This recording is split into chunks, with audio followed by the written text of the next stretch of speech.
Good morning. Good morning. ఎప్పుడు వచ్చావు దేవకి? ఇప్పుడే. Thank you uncle. తీసుకో.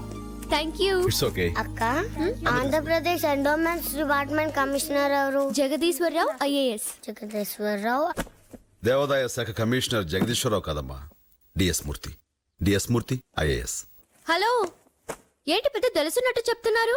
ఆయన మా అంకుల్ తెలుసా? నిన్న మార్నింగే మాట్లాడొచ్చాను. ఎందుకు నవ్వుతున్నారు? బెట్టా ఇప్పుడే ప్రూవ్ చేస్తాను. Hello secretariat, I'm Devaki. Can I speak to Jagadeeswara Rao గారు? ఆయన నిన్న సాయంకాలమే ట్రాన్స్ఫర్ అయి వెళ్ళిపోయారు. ఆయన స్థానంలో డిఎస్ మూర్తి గారు ఛార్జ్ తీసుకున్నారు. ఆహా, ఏమన్నారు? జగదీశ్వరరావు గారు నేను సాయంకాలమే ట్రాన్స్ఫర్ అయిపోయి వెళ్ళిపోయారు. ఆయన ప్లేస్ లో డిఎస్ మూర్తి గారు ఛార్జ్ తీసుకున్నారని చెప్పారా? ఇందులో పెద్ద గొప్పే ఉంది. నిన్న మార్నింగ్ నేను వెళ్ళినట్టు మీరు ఈవినింగ్ వెళ్ళి ఉంటారు. ఓకే, నిజంగా మీకు అంత నాలెడ్జ్ ఉంటే చీఫ్ సెక్రటరీ ఎవరో చెప్పండి. Mohan Kanda IAS. Chief justice? Justice Devendra Gupta. IT adviser? TH Chowdary. సరే, సెక్రటేరియట్ లో మొత్తం ఎన్ని డిపార్ట్మెంట్లు ఉన్నాయి? సెక్రటేరియట్ డిపార్ట్మెంట్లు 32. మన రాష్ట్రంలో మొత్తం జనాభా 7,57,27,541. అందులో మగవాళ్లు 3,82,86,831. ఆడవాళ్లు 3,74,40,730. వాళ్లలో చదువుకున్న వాళ్ళు 4,03,64,765. చదువులేని వాడు 3,53,62,776. పంట భూములు 1,35,50,000 హెక్టార్లు. బంజరు భూమి 21,00,000 హెక్టార్లు. ప్రభుత్వ ఆసుపత్రులు 1,757. పోలీస్ స్టేషన్లు 1,500. పోలీసులు 83,532. మన రాష్ట్రంలో ఉన్న జైళ్లు 151. రైల్వే స్టేషన్లు 653. కేంద్ర ప్రభుత్వం ద్వారా మన రాష్ట్రం వరల్డ్ బ్యాంక్ లో అప్పు చేసిన టోటల్ అమౌంట్ 57,858,50,00,000. దీనివల్ల రాష్ట్రంలో ప్రతి ఒక్కరి మీద పడే అదనపు భారం 7,741. సగటున రోజుకి 7 హత్యలు, 2 మానభంగాలు, 68 దొంగతనాలు జరుగుతున్నాయి. నిమిషానికి 6 పుడుతున్నారు, 4 చనిపోతున్నారు. చాలా? ఇంకేమైనా కావాలా?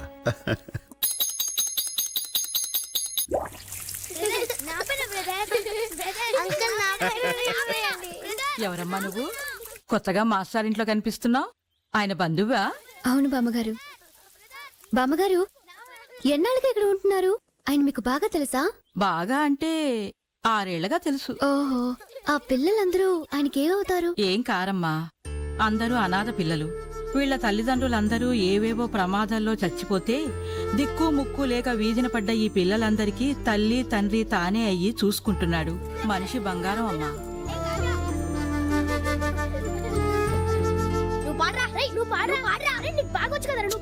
ఎవరో ఒకరు పాడండి. కావ్య, నువ్వు పాడు. నేను పాడను. నువ్వు పడతావా? కమా పాడు. ఆ పిల్లి కళ్ళ పిల్లుందే, అది చిన్నప్పుడు అమ్మా అమ్మా అని రాత్రుళ్ళు గుక్క పెట్టి ఒకటే ఏడుపు. పాపం టాగూరు రాత్రంతా దాని భుజాన వేసుకుని జో కొట్టేవాడు. అక్క, నువ్వు కూడా వచ్చి పెట్టించుకో.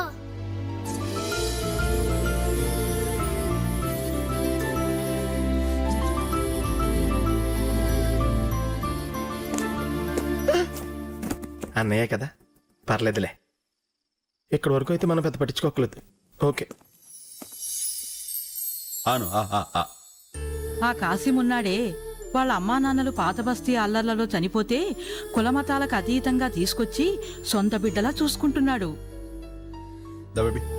తిరుగు. ఆ ఇంగ్లీష్ పిల్లుందే, ఆ అమ్మాయి తల్లిదండ్రులను చర్చిలో కాల్చి చంపితే ఈ మాస్టారు ఆ పిల్లకు ఎవరూ లేరని తెచ్చి పెంచుతున్నాడు. ఏంటలా చూస్తున్నావు? పిల్లలకి దిష్టి తగులుతుంది. నేను చూసేది నాకు పెడతారేమోనని. No no no no. పాపం పెట్టు బ్రదర్. ఓకే ఓకే రా.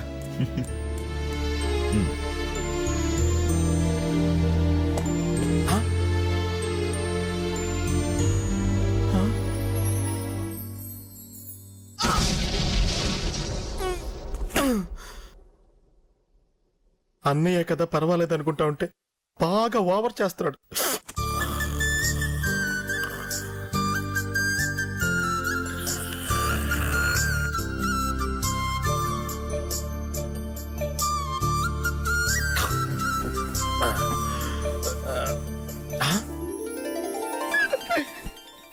పాపం తను నిద్రపోకుండా మనకి బీటేస్తుంటే మనమేంటి ముద్దులో పడుకున్నాం. చచ్చే, ఎంతకీ తను మనకేస్తుందా అన్నయ్యకేస్తుందా? చిచ్చా, మనం ఉండగా ఆడవాళ్ళు అన్న ఎందుకు పట్టించుకుంటారు? మనం కూడా రియాక్షన్ ఇద్దాం.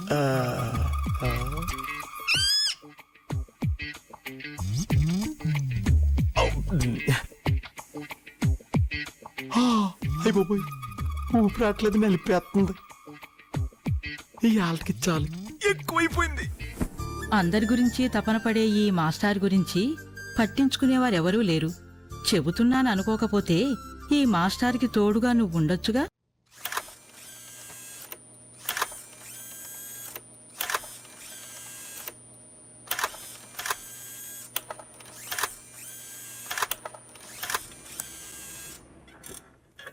వీళ్ళంతా మన స్టేట్లో పేరు మోసిన రౌడీ షీటర్లు, నక్సలైట్లు. రౌడీ షీటర్లు ఈ కిడ్నాపులు చేసే అవకాశం లేదు. ఎందుకంటే వాళ్ళ మీద పక్కా పోలీస్ నిఘా ఉంది. ఒకవేళ నక్సలైట్లు అయితే వాళ్ళు కండిషన్స్ పెడతారు. అలాంటివి లేవంటే వాళ్ళు అయ్యే అవకాశం లేదు. Yes, you are right. మన స్టేట్లో this kind of modus operandi ఇంతవరకు జరగలేదు. కాబట్టి ఇది ఐఎస్ఐ పనైనా కావచ్చు, లేదా అల్ఖైదా పనైనా ఆశ్చర్యం లేదు. విదేశీయులు చేశారంటున్నారు, ఏంటి వాళ్ళకి లాభం? ఇది మన దేశ పరిస్థితుల్ని అస్తవ్యస్తం చేసి ప్రభుత్వాన్ని కూలదోయటానికి వేసిన ఎత్తుగడ కావచ్చు కదా. కిడ్నాప్ చేయబడ్డ 15 మందిలో 14 మందిని వదిలేశారు. ఆ 14 మంది కిడ్నాపర్స్ ఎలా ఉంటారో మాకు తెలియదని చెప్తున్నారు. పైగా కిడ్నాప్ చేయబడిన స్థలం నుంచి 10 కిలోమీటర్ల కంటే ఎక్కువ దూరం వెళ్ళలేదని మన ఇన్వెస్టిగేషన్ రిపోర్ట్స్ చెప్తున్నాయి. There must be an intellectual brain behind this case. ఎప్పుడు ఏ బ్యాడ్ న్యూస్ వినాల్సి వస్తుందోనని చాలా టెన్షన్గా ఉందయ్యా. Excuse me sir. ఏంటయ్యా? సార్, నేను కొంచెం ఇన్ఫర్మేషన్ గ్యాదర్ చేశాను. నన్ను ఒక డ్రైవర్గా చూడకుండా నేను చెప్పేది వినండి సార్, ప్లీజ్. నా దగ్గర ఉన్న ఇన్ఫర్మేషన్ మొత్తం మీకు ఇచ్చేస్తాను సార్. కేసు మీరే క్లోజ్ చేసుకోండి. కానీ నాకు ఒక చిన్న ప్రమోషన్ ఇవ్వండి సార్, చాలు. ఏంటి, ఆఫ్టర్ ఆల్ డ్రైవర్వి, నువ్విచ్చే ఇన్ఫర్మేషన్ బట్టి మేం కేసు క్లోజ్ చేయాలా? మీరు ఎందుకండి అలా విసుక్కుంటారు? అతను అడిగిన చిన్న ప్రమోషనే కదా. నీ ప్రమోషన్ సంగతి నేను చూసుకుంటా, కానీ ముందు లంచ్ ఏర్పాటు చేయి. Okay sir. సార్. ఏమయ్యా సూర్యం, సార్. ఏదో ఇన్ఫర్మేషన్ గ్యాదర్ చేసుకొచ్చానంటున్నావు. ఎక్కడెక్కడ తిరిగి వచ్చావు? సార్, చిత్తూరు, వైజాగ్, గుంటూరు మొత్తం తిరిగాను సార్. బాగా ఎక్స్పీరియన్స్డే. ఈ చాప్ పేరేంటయ్యా? తెలీదు సార్. దీన్ని కొర్రమీను అంటారు. పాకాల చెరువులో పెరుగుద్ది, పంజాగుట్ట మార్కెట్ లో దొరుకుద్ది సార్. కుక్కడపల్లి మార్కెట్ లో పీతలు బాగా దొరుకుతాయి. గౌలుగూడ మార్కెట్ లో రకరకాల పెట్టలు దొరుకుతాయి సార్. రోజు ఇవన్నీ కొనుక్కొచ్చి మా ఇంటి దగ్గర మేడం కి బాగా వండి పెడద్ది, తీసుకురా. ఇదే నీకు ఇచ్చే ప్రమోషన్. ఇదారా నువ్వు నాకు ఇచ్చే ప్రమోషన్? ఎరా, నీకు చేపలు ఎక్కడ దొరుకుతాయి, పీతలు ఎక్కడ దొరుకుతాయి, పిట్టలు ఎక్కడ దొరుకుతాయి అని ఆలోచనే గానీ డ్యూటీ గురించి నువ్వు కొంచెం కూడా ఆలోచించవా? నేను డ్యూటీ గురించి కూడా ఆలోచిస్తా సార్. నేను ఆలోచించేది నా డ్యూటీ గురించే, పక్కోటి డ్యూటీ గురించి కాదు. నువ్వు డ్రైవర్వి, నీ పన్ను చూసుకుంటే మంచిది. సరే సార్.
ఏమైంది సార్? ఏమవుతుంది, తలనొప్పి మళ్ళీ మొదలైంది. ఈసారి కిడ్నాప్ చేసే డేట్ కూడా చెప్పాడంటే ఒక అడుగు ముందుకేసినట్టే. మనమా ఆళ్ళ సార్? ఏంటి రావు, జీబులో కొట్టాల్సిన ఆరం నాకు కొడుతున్నావేంటి? అమ్మ ఫోన్ చేసింది, ఇంటికా డ్రైవర్ లేడంట. పో.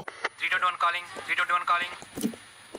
Sir, 321 here, 321 here. Ramaraju here. Sir, మనకు వచ్చిన ఫ్యాక్స్ లాగే ప్రెస్ లకి గవర్నర్ కి కలిపి మొత్తం 12 మెసేజెస్ వచ్చాయి. ఈ 12 ఊళ్ళ నుంచి వచ్చాయి సార్. అన్ని పబ్లిక్ బూతుల నుంచి వచ్చాయి. బావా, ఈ మ్యాటర్ ఇంతటితో ఆగదయ్యా. ఈ న్యూస్ ఈవినింగ్ టీవీలో వచ్చేస్తుంది, స్టేట్ మొత్తం పబ్లిక్ కి తెలిసిపోతుంది. సార్, అతను ఈసారి ఏ డిపార్ట్మెంట్ మీద పడతాడో తెలియదు. అంచేత ఆఫీసర్లందరూ భయపడి డ్యూటీలకు రావడం మానేస్తారండి. వాళ్ళు భయపడకుండా ఉండడానికే కదా మనం ఉన్నాం. అన్ని ఆఫీసులోనూ సెక్యూరిటీ పెడతాం. రోడ్ల మీద ఎక్కడైనా నలుగురు కంటే పబ్లిక్ జామ్ అయితే సెల్లో దోసేయండి. ప్రభుత్వాధికారులకు విజ్ఞప్తి, మీకు ఏ హాని జరగకుండా మేము చూసుకుంటాం. మీకు ఎవరి మీద అనుమానం కలిగితే వెంటనే మాకు తెలియజేయండి. మీకు ఏ విధమైన సహాయం కావాలన్నా మీరు భయపడవలసిన అవసరం లేదు. మన పోలీస్ యంత్రాంగానికి సహాయంగా సెంట్రల్ రిజర్వ్ పోలీసులు కూడా వచ్చారు. అందువల్ల మీరు నిర్భయంగా మీ ఆఫీసులకు వెళ్ళవలసిందిగా కోరుతున్నాం. 10 రోజులు సెలవు పెట్టి ఎక్కడికన్నా పారిపోతే బాగుండు. ఇవాళ పని అయిపోయినట్టే. ఏం సార్ గన్నిగోళీలు మింగుతురు? రక్తపోటుకు లేరా? గదేం సార్, ఎన్ని పోటీన్నా కత్తి పోటీన్నా ఈ రక్తపోటీ ఏందన్నట్టు? ఇది బీపీ లేరా? అదేరా బ్లడ్ ప్రెషర్. ఓ సమజైంది సార్, సెకండ్ సెటప్ కాడ బెడ్ ప్రెషర్ గదే కదా. బెడ్ ప్రెషర్ కాదురా, బ్లడ్ ప్రెషర్, రక్తపోటు. నేనన్నది గదే కదా. నువ్వు అన్నది గది కాదు, గది. నువ్వు నోరు మూసుకోరా, నాకు అసలు టెన్షన్ గా ఉంది. ఓహో, మన ఆఫీస్ లో నెంబర్ 1 లంచగొండి మీరే అని ఆ ఏసీ ఫోన్ కెరకేదన్నమాట. అలా భయపెట్టి చంపకరా, ఇప్పటికే బీపీ గుండెని గుద్దేస్తుంది. గుద్దనియండి సార్, ఈ కుర్చీలో కూర్చొని మీరు ఇట్లే పోయిననుకో ఓ దినం సెలవన్న వస్తుంది. ఏడ్చారు గానీ ఇట్లా మనలో మనమాట. ఏ సార్, ఆ చిత్తూరు శాషగిరి నాకంటే ఎక్కువ తీసుకున్నాడటగా. ఏ వాడెంత సార్, 80 లక్షలేగా. అంతేనా? ఆ, మరి ఆ నెల్లూరు ఎస్సీరా? ఆ గడపడా ఆడ 60గా సార్. అంతేనా? అబ్బో, అరే ఆ కొవ్వూరు డిఈ నారాయణ రెడ్డి వాడు బాగా నొక్కిస్తాడటగా. అమ్మో, వాడు మీకంటే పెద్ద బేకారు గారు సార్. అమ్మయ్య. మస్తు తీసుకుంటుండే, కానీ ఆడు సస్పెండ్ అయి మిమ్మల్ని లైన్ లో పెట్టిండు. ఏంట్రా వాళ్ళంతా నాకంటే తక్కువేనా? అవుగా సార్. డేయ్, ఈ నెల నుంచి నేను లంచం తీసుకుంటూ మానేస్తే వాళ్ళకంటే నేను తక్కువ అవుతానుగా. అది కరెక్టే సార్, కానీ మనోళ్ళు మీకంటే పెద్ద హుషారుగాళ్ళు. నెల రోజుల నుంచి లంచాలు కాదు సొంత జీతాలు తీసుకునే మానేసి. నమస్తే సార్. రావయ్య బ్రిడ్జి కాంట్రాక్టర్, నీకోసం ఎదురు చూస్తున్నాను. మొన్న 4 ఇచ్చాను, బ్యాలెన్స్ 6 lakhs తెచ్చాను. లంచమర బాబయ్య, స్వామి నీకు దండం పెడతాడు, నేను వెంటాడేమో చూస్తున్నాను. బీపీ బిళ్ళ మింగలేక ఇదిగో నేను 4 లక్షలు తీసుకెళ్ళు. నీకు ఇక్కడ కాదు అక్కడ ఇస్తాను. అయ్యా ఎస్టాబ్లిష్మెంట్ సెక్షన్ వారు, బాబు అకౌంట్ సెక్షన్ వారు, అమ్మ డిస్పాచి, అందరూ వినండి. ఎవరో ఉత్తముడు లంచం తీసుకున్న వాళ్ళ లెక్కలు రాసి ఏసీఎఫ్ కు పంపిస్తున్నట్ట. ఇదిగో నేను ఈ దగ్గర తీసుకున్న లంచం 4 లక్షలు తిరిగి ఇచ్చేస్తున్నాను. దయచేసి నా అకౌంట్ లో ఈ అమౌంట్ తగ్గించండి. నాకు లంచం ఇచ్చిన మిగతా వాళ్ళని కూడా వెతికి పట్టుకుని తీసుకున్న డబ్బు తిరిగి ఇచ్చేస్తాను. దొరకని వాళ్లకు మనీ ఆర్డర్ చేస్తాను. దయచేసి నన్ను మాత్రం కాపాడండి. ఆ లిస్ట్ లో నా పేరు పోలీసులు మీరే తీసుకోండి. ఎక్స్క్యూజ్ మీ, ఏసీఎఫ్ ఇచ్చిన వార్నింగ్లకు భయపడి ఎవరు సెలవులు పెట్టొద్దని డీజీపీ గారి దగ్గర నుంచి సర్కులర్ వచ్చింది. మీకు సెక్యూరిటీగా ఇక్కడ 2 గార్డ్స్ ఉంటారు. ఏసీఎఫ్ కి ఎవరు భయపడద్దు. Please cooperate with the police department. అమ్మో, గుండె నొప్పి. గుండె నొప్పి రియల్గానా డ్రామానా? డ్రామా కాదు సార్, నిజంగానే గుండె నొప్పి.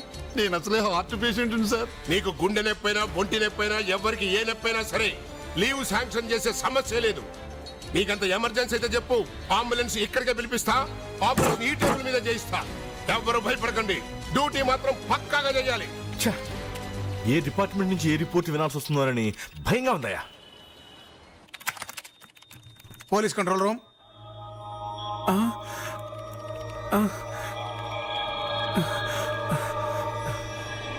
సార్, వాడు మన డిపార్ట్మెంట్ వెళ్ళిపెట్టాడు సార్. ఇప్పటి వరకు 8 మంది ఎస్పీలు కిడ్నాప్ అయ్యారు సార్. 8 మంది ఎస్పీల మన డిపార్ట్మెంట్ పొరుగు పోయిందయ్యా. అన్ని స్టేషన్లు అలర్ట్ చేయి. అందరూ రెడీగా ఉండమని చెప్పు. Okay sir. Hello, this is police control room. Everybody alert. ఇప్పటివరకు రాష్ట్రంలో 8 మంది ఎస్పీలు కిడ్నాప్ అయ్యారు. ఈ విషయం మన వాళ్ళందరికీ తెలియజేయండి. ఓవర్. సార్ ఇదిగో అందరూ మాట్లాడకుండా డ్యూటీ చేసుకోండి. నువ్వేంట్రా? వాడు మోసం చేశాడు సార్. మనల్ని రాంగ్ ట్రాక్ లో తోసి మన డిపార్ట్మెంటే వేసేసాడు సార్. ఇప్పటిదాకా 8 మంది ఎస్పీలను కిడ్నాప్ చేశారు సార్. హార్ట్ అటాకా? కంగారు పడకండి, అవసరమైతే అంబులెన్స్ ఇక్కడికే పిలిపిద్దాం.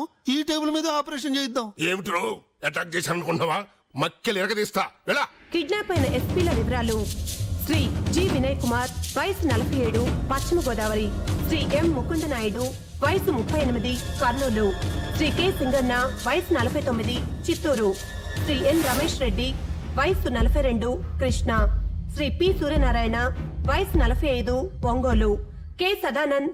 ఆ కిడ్నాప్ చేసిన వాళ్ళు ఎవరో గానీ వీడిని కూడా చేసుంటే సగం దరిద్రం వదులును. 3 రోజుల క్రితం కిడ్నాప్ చేయబడిన 15 మంది లంచగొండి ఎస్పీల కోసం పోలీసులు తీవ్రంగా గాలిస్తున్నారు. ఎవరు కిడ్నాప్ చేసింది ఇంతవరకు తెలియరాలేదు.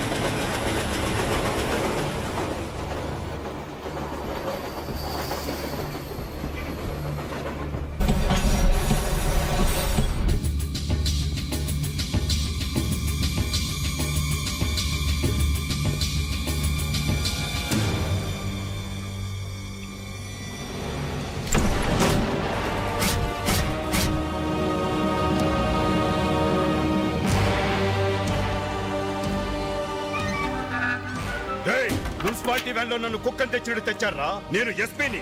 3 రోజులుగా నాతో తమాషాలు ఆడుకుంటారా? మీ రక్తం తాగుతా. లైఫ్ లో ఫస్ట్ టైం దెబ్బలు తినేసరికి మనిషిని మర్చిపోయావా? రక్తం తాగుతానంటున్నావు. ఏసీఎఫ్ అనే గ్రూప్ ని తయారు చేసి తప్పు చేసిన వాళ్ళని చంపుతానంటున్నావు. నువ్వేమన్నా కల్కిని అనుకుంటున్నావా? అవునరా, భగవంతుని నమ్మిన వాళ్ళకి దుర్మార్గుల్ని అంతం చేయడానికి పుట్టిన 11వ అవతారం కల్కినే. గావు కేక పెట్టకు, అదే నీకు చావు కేక అవుతుంది. నేనేం తప్పు చేశానని చంపుతావు? నువ్వు తప్పు చేయలేదురా, నేరాలు చేశావు. ప్రూవ్ చేయగలవా? నీ దగ్గర సాక్ష్యాలు ఉన్నాయా? శంకర్, నువ్వు ఎస్పీగా ఛార్జ్ తీసుకున్న దగ్గర నుంచి నీ చరిత్ర మొత్తం నా దగ్గర ఉంది. 1994లో నువ్వు మహబూబ్ నగర్ పోస్ట్ అయ్యావు. అక్కడ దొంగసారా తాగి 14 మంది చనిపోతే కాసినవాడి దగ్గర చనిపోయిన వాడికి 1,00,000 చొప్పున లంచంగా వసూలు చేశావు. ప్రారంభంలోనే పినుగులతో వ్యాపారం మొదలుపెట్టిన నువ్వు 1996లో శ్రీకాకుళం వెళ్ళావు. అక్కడ అంకయ్య దొర కొడుకు ఓ కాలేజీ అమ్మాయిని మానభంగం చేస్తే ఆ అమ్మాయి వ్యభిచారిని చెప్పి దొర కొడుకును తప్పించినందుకు నువ్వు పుచ్చుకున్న లంచం 12 లక్షలు. 1996 నుంచి ఈ 7 సంవత్సరాలలో నీ అవినీతి సంపాదన 5 కోట్లు దాటింది. అంతెందుకు, నిన్ను కిడ్నాప్ చేయడానికి గంట ముందు కూడా నువ్వు 6 లక్షల లంచం పుచ్చుకున్నావు కదరా.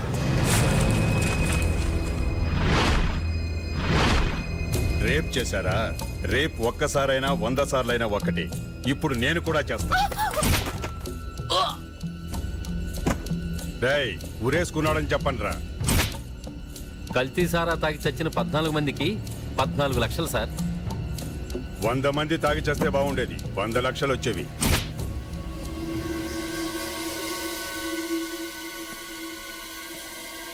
ఈ రాష్ట్రాన్ని పరిపాలించే ముఖ్యమంత్రికి, ఈ దేశాన్ని పరిపాలించే ప్రధానమంత్రికి కూడా ఎవరిని కొట్టే అధికారం లేదు.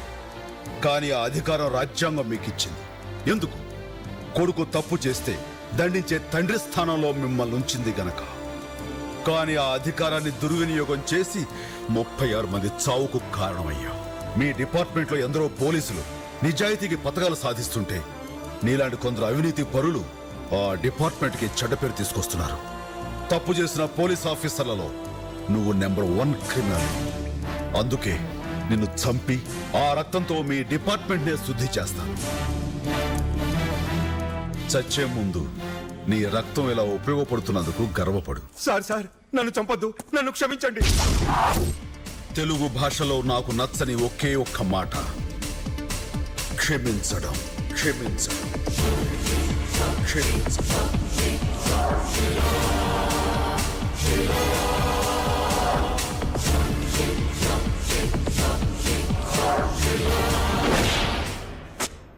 చూసావా, వాళ్ళు ఎన్నిసార్లు మీటింగ్ లో ఉన్నా నన్ను తిడతారని తెలిసి కూడా కలగ చేసుకుని చెప్పా. అతడు సామాన్యమైన మనిషి కాదని వినిపించుకోలేదు. ఇప్పుడు ఏమైంది? మన డిపార్ట్మెంట్ లోనే చేయబెట్టాడు.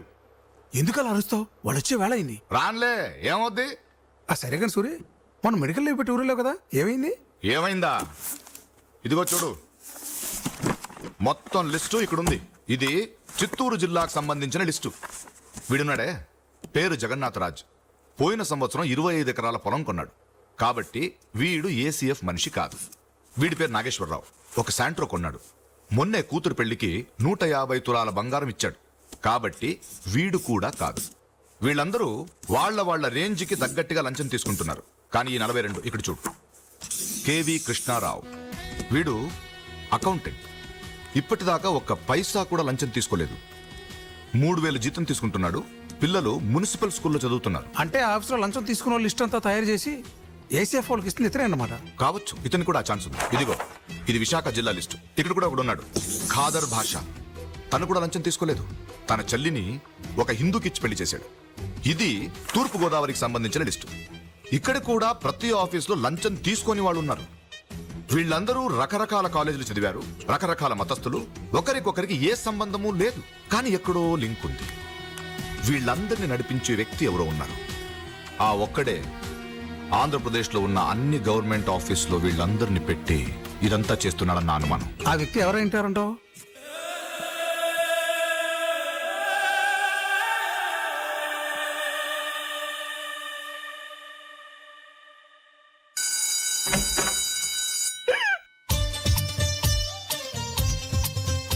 హాయ్.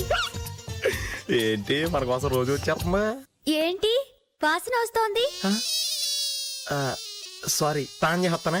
మీ దగ్గర కాదు, ఏదో మసాలా వాసన. అదా నా వంట వాసన. అన్నయ్య కూడా ఎప్పుడు చెప్తా ఉంటాడు, ఒరే నువ్వు కిచెన్ లో ఉండితే కాలేజ్ దాకా వస్తుందిరా వాసనని. చాలా సూపర్ గా ఉంటది, తింటారా? థూ! ఏంట్రా అంత చండాలంగా ఉంటుందా? చాలా. ఒరేయ్ నా వంటకి పేరెడతావరా? 3 ఏళ్ళ నుంచి వండుతున్నాను రా. అప్పుడు ఇప్పుడు పెడితే ఇలాగే ఉంటది మరి.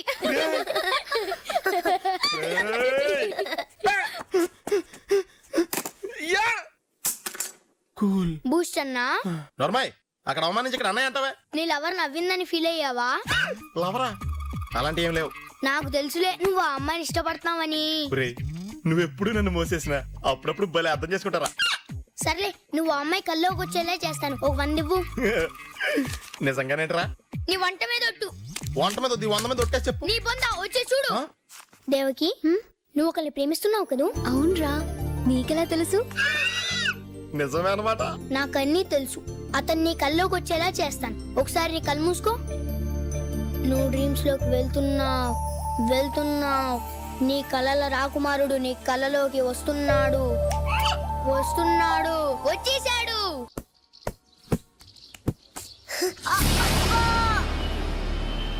అంకుల్ చాలా నొప్పిగా ఉంది.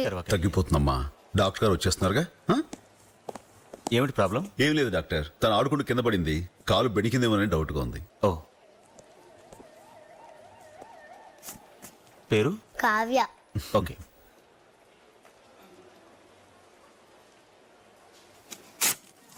బేస్మెంట్లో మా ల్యాబ్ ఉంది.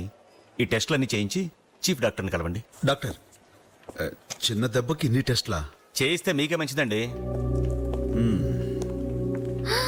ఇన్ని టెస్ట్లా? చేయిస్తే మీకే మంచిదండి అని అన్నారు కదా. పద దరా.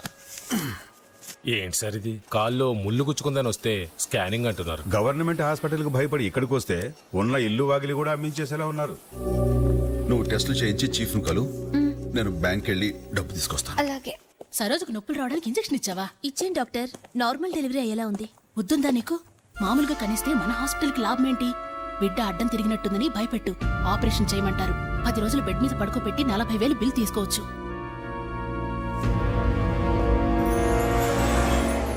డాక్టర్ ఏమన్నారు? అన్ని టెస్టులు చేసి ఏమీ లేదన్నాడు. ఏదో ఆయింట్మెంట్ పూసి టెస్టులకి 6,700 బిల్ వేశాడు. సరే ఏం చేస్తాం, పద బిల్లు కడదాం.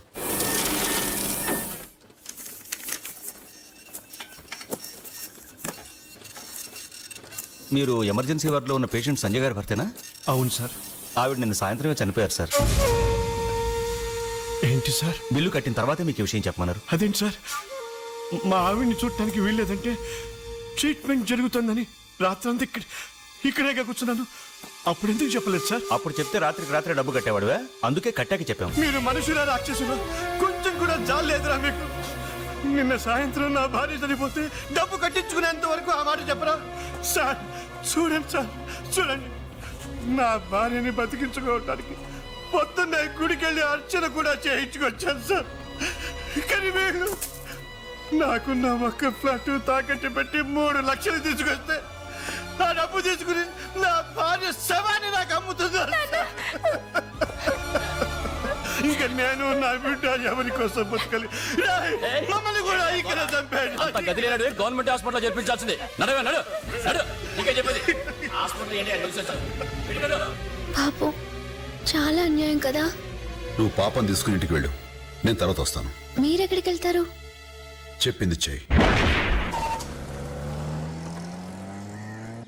సచ్చినోడా, తాగి తాగి ఇల్లంతా గుల్ల చేసావు. పెళ్లిడికి వచ్చిన పిల్లల్ని నాకు వదిలి దీని మీద ఒక 1000 ముద్రయ్యమ్మా. బుక్ ఎవరా? ఇదిగోనమ్మా, మీ ఆయన పొద్దున్నే చనిపోయినట్లు ధృవపరిచే డెత్ సర్టిఫికేట్ ఇది. ఇది తీసుకెళ్తే గానీ శ్మశానంలో శవాన్ని కాల్చనివ్వరు. ఇదిగో తీసుకో. మీరెవరండి? వీళ్ళకి కావాల్సిన మనిషి. అయితే ఆ నల్ల వ్యాన్లో తీసుకెళ్ళండి. కావాల్సింది నల్ల వ్యాను కాదు, తెల్ల వ్యాను.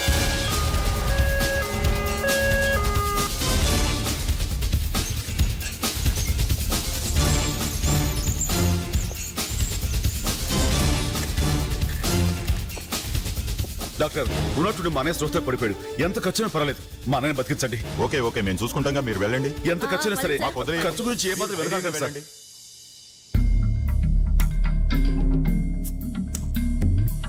తీసుకొచ్చే దారిలోనే ప్రాణం పోయినట్టుంది. ఇతనికి ప్రాణం పోయిన విషయం మనకి మాత్రమే తెలుసు. ఎంత డబ్బు ఖర్చైనా పర్వాలేదు అని అంటున్నాడు కాబట్టి మందే పోయింది. ఇతనికి ట్రీట్మెంట్ చేస్తున్నట్టుగా యాక్ట్ చేద్దాం. 4-5 లక్షల బిల్లు వస్తుంది. అంత డబ్బు ఇస్తాడంటావా? ఈ భూమి మీద డబ్బుతో కొనలేనిది ప్రాణం ఒకటే. దానికోసం మనిషి ఎంతైనా ఖర్చు పెడతాడు. అది వాళ్ళ వీక్ పాయింట్, మన క్యాష్ పాయింట్. మీరు యాక్ట్ చేయండి. డాక్టర్, మా అన్నయ్యకి ఏం పర్వాలేదు, కరెక్ట్ టైం తీసుకొచ్చారు. లోపల ట్రీట్మెంట్ జరుగుతుంది. ఆయన ప్రాణాలకు ఏం ప్రమాదం లేదు. ఏంటయ్యా మీరు అనేది? నువ్వు ఉండోదినా, అన్నయ్య ప్రాణాలకు ఏం ప్రమాదం లేదు అంటున్నారు కదా. ఈ హాస్పిటల్స్ అనేది నీకు తెలీదు. ఎలాగైనా సరే బతికించేస్తారు కదా డాక్టర్. మీరు ఒక్కసారి ఇలా రండి. పేషెంట్ ని బ్రతికించడం పెద్ద ప్రాబ్లం ఏమీ కాదండి. కాకపోతే కొంచెం ఎక్కువ ఖర్చు అవుతుంది. చెప్పారు కదా డాక్టర్, ఎంత ఖర్చైనా సరే మా అన్నయ్య మాకు దక్కాలి. ఇమీడియట్ గా 50,000 అడ్వాన్స్ గా పే చేయండి. సరిపోతుందా సార్? ప్రస్తుతానికి సరిపోతుంది, వెళ్ళండి. అలాగే సార్.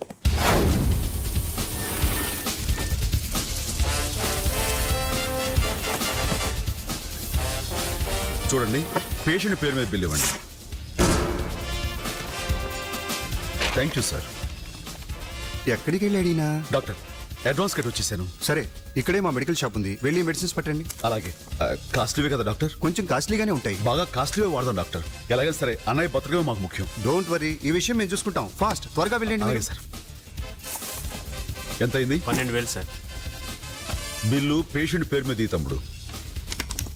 ఏంటి పెళ్లి కొడుకులు అలా మెల్లగా వస్తారు? లోపల పేషెంట్ కు సీరియస్ గా ఉంటే. ఆహా. ఏ రోజీ, ఇది మన మెడికల్ షాప్ లో ఇచ్చి రిసిప్ట్ తీసుకురా. ఇదిగోనయ్యా, అన్ని సరిగా ఉన్నాయో లేదో చూసుకో. ఇక్కడ ఏం జరుగుతుందో నాకేం అర్థం కావట్లేదయ్యా. అప్పుడే ఏం జరిగిందమ్మా, ఇంకా ముందు చూడు. డాక్టర్, ఏం పర్వాలేదు. ఇంతకు ముందు ఊపిరి తీసుకోవడం కూడా కష్టంగా ఉండేది. ఇప్పుడు ఊపిరి బాగానే తీసుకుంటున్నారు. ఒక్క నిమిషం ఇలా రండి. ఇప్పుడు మనం ఒక పని చేద్దాం.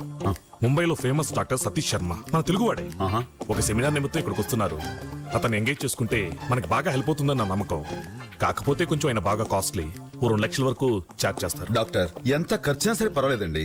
అలాంటి డాక్టర్లు ఎందరో ఉన్నారో అంతమంది తీసుకుని చెప్తాను. Okay, sure. ఎక్స్క్యూజ్ మీ, ఏంటి దగ్గుతున్నారేంటి? స్కానింగ్ ఏమైనా చేయించాలా? మన ట్రీట్మెంట్ తర్వాత చూసుకుందాం డాక్టర్, ముందు ఆ పని మీద ఉండండి. ఓకే.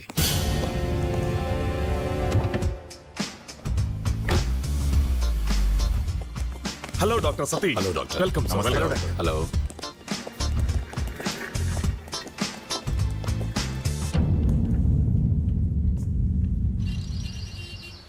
డాక్టర్, మా అన్నయ్య కేసు కొంచెం సీరియస్ గానే ఉంది. ఒకసారి స్ప్రోలో కూడా వచ్చాడు. మిమ్మల్ని పిలిచేలోపే మళ్ళీ పోయింది. ఇంకో 2 గంటల్లో మొత్తం సెట్ అవుతుంది. Okay. Oh, thank you doctor. Take it easy my boy. పాపం ఆ అమ్మాయి కూడా మీకు బాగానే దొరికాడే. మామూలేగా సార్. ఆయన దగ్గర ఎంత గుంజుతున్నారు? Just 5 lakhs. ఓ, 5 lakhs. ఏంటి నీళ్ళు, పెళ్లి కుదిరిందటగా? అవును డాక్టర్. పెళ్లి అయ్యాక మర్చిపోవు కదా. డాక్టర్, బాడీ డీకంపోజ్ అవుతుంది. బ్యాడ్ స్మెల్ రాకముందే ఏదైనా చేయండి. చీఫ్ డాక్టర్ ని పిలిచి సీరియస్నెస్ క్రియేట్ చేద్దాం. Okay, come on, Hari up, Hari up.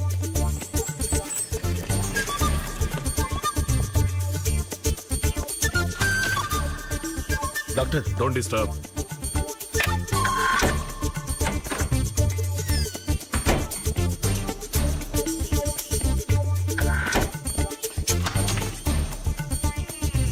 ఏంటయ్యా శవాన్ని పట్టుకుని ఇంత హడావుడి చేస్తున్నారు?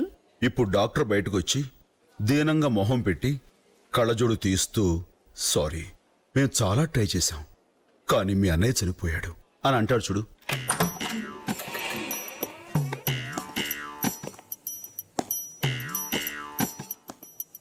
సారీ, మేము చాలా ట్రై చేశాం, కానీ మీ అన్నయ్య చనిపోయాడు. ఇప్పటికి మీరు 3 లక్షలు ఖర్చు పెట్టారు. మిగతా 2 లక్షలు పే చేసి బాడీని తీసుకెళ్ళండి. ముందు మీరు 20 లక్షలు వీళ్ళ కడితే బాడీని తీసుకెళ్తాం. 20 లక్షలు మేం కట్టాలా? ఏంటి మీరనేది? డాక్టర్ల దగ్గర, లాయర్ల దగ్గర అబద్ధం చెప్పకూడదంటారు, కానీ మీ దగ్గర చెప్పకూడని ఇంకో మాట ఉంది. ఎంత ఖర్చైనా పర్వాలేదు, కాపాడండి అని. అర్థం కాలా? నేను తీసుకొచ్చింది పేషెంట్ను కాదు, శవాన్ని. గవర్నమెంట్ ఆసుపత్రిలో డెత్ సర్టిఫికెట్ ఇచ్చిన ఒక శవానికి మీరు ఇన్ని గంటలు ట్రీట్మెంట్ ఇచ్చారు. 10 నిమిషాల్లో మీ ఎండి ఎక్కడున్నా సరే ఇక్కడికి రావాలి. లేకపోతే శవానికి ట్రీట్మెంట్ ఇచ్చిన మీ డాక్టర్లందరూ శవాలుగా మారుతారు. సిగ్గుగా లేదు? ఒకే ఒక్కడు మనందరినీ ఫోర్సం చేశాడు. వాడి దగ్గర ఇంకా ఏవే ఎవిడెన్స్ ఉన్నాయో చెప్పండి. గవర్నమెంట్ హాస్పిటల్లో పేషెంట్ చనిపోయాడన్న డెత్ సర్టిఫికేట్, మన హాస్పిటల్లో అడ్మిట్ అయిన time, lab reports, medical bills, టోటల్గా ఒక ఫైలే ఉంది సార్. కోల్కతా ఫోన్ చేసి డాడీ లైన్లో పెట్టండి.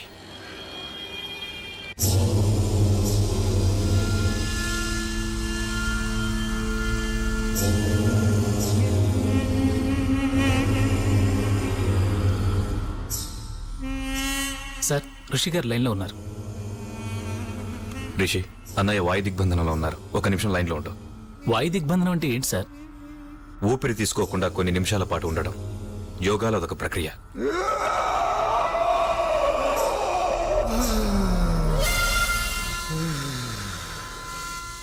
రిషి ఫోన్. డాడీ, నేను రిషిని మాట్లాడుతున్నాను.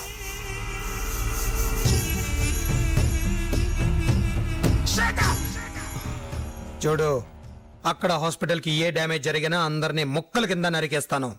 ఇండియాలో ఉన్న మన బిజినెస్లన్నిటికంటే హాస్పిటలే మేజర్ బిజినెస్. నువ్వేం చేస్తావు నాకు తెలియదు. ఈ విషయం బయటికి రాకుండా క్లోజ్ చేసే. ఏ మిస్టేక్ జరిగినా అందరూ నాలో ఉన్న రాక్షసుని చూడాల్సి వస్తుంది. వాడు ఇప్పుడు ఎక్కడున్నాడు రా?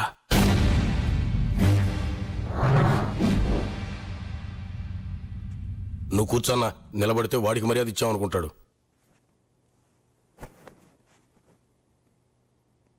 సో నువ్వు నోరు తెరవకుండా ఉండాలంటే 20 లక్షలు కావాలంటావు. 23 లక్షలు నేను కట్టిన 3 లక్షలతో కలిపి. 23?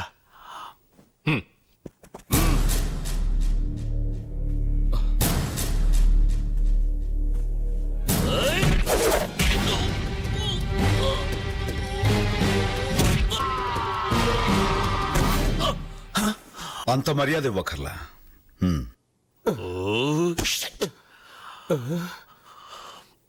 అన్నా, నేనెవరిని? గురువు గారిని చూస్తుంటే జెంట్లమెన్లా ఉన్నారు. ఆయనతో క్లాష్ కంటే క్యాష్ సెటిల్మెంట్ చేసుకుంటేనే బెటర్.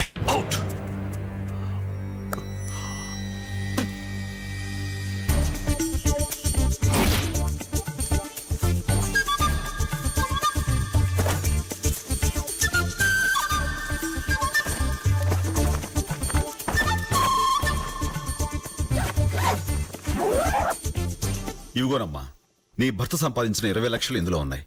వీటితో మీ అమ్మాయిని బాగా చదివించి పెళ్లిని చెయ్యి. బతికినన్నాళ్ళు మమ్మల్ని చంపాడు, ఇప్పుడు చచ్చిపోయి మమ్మల్ని బతికించాడు మీ పుణ్యవాణి. దాందే ఉందమ్మా, మీరు బయలుదేరండి. ఇలా తలలు వంచుకుని నిలబట్టం కోసం కాదు మీరు డాక్టర్లు అయ్యింది.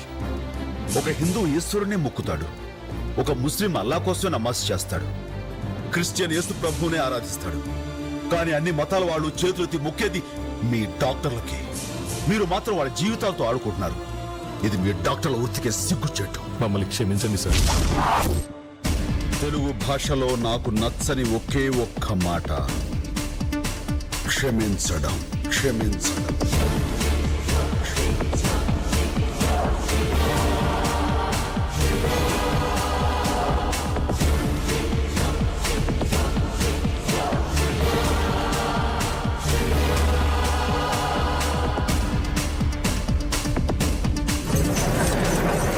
కలెక్టర్ ఉత్తర్వు ప్రకారం ప్రజల ప్రాణాలకు హాని కలిగించే ఈ హాస్పిటల్ కి, దానికి సంబంధించిన మెడికల్ కాలేజీకి సీలు వేయడమైనది.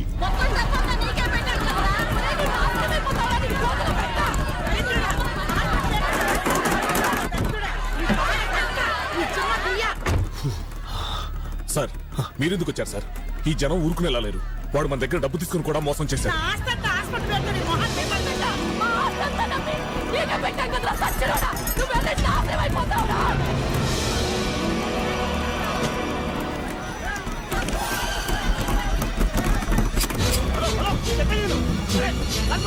హలో,